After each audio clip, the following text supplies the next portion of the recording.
Dobrý den, vítejte v ulici Krchlebská v pražské Krči, kde jsem si pro vás připravil ke koupi byt o dispozici 2KK a podlahové ploše 40,5 m2 ve 3. patře cihlového domu.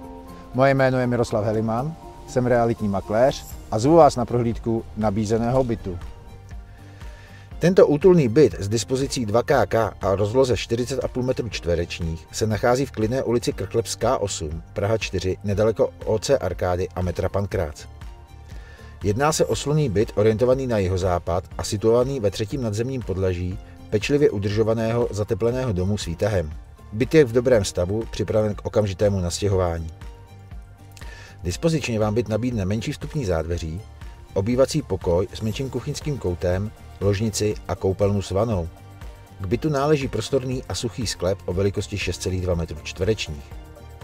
Vstup do domu je na čip. K domu patří udržovaná soukromá zahrada pouze pro obyvatele domu. Byt se nachází v oblíbené lokalitě Prahy 4, která nabízí vynikající dostupnost do centra města a i klidné prostředí pro odpočinek. V okolí najdete veškerou občanskou vybavenost včetně škol, školek, obchodů a restaurací. Tento byt je ideální pro jednotlivce či páry hledající klidné bydlení v kombinaci s moderním komfortem a dobrou dostupností do centra. Ideální volba pro ty, kteří ocení klidnou lokalitu a zároveň výborné spojení s městem.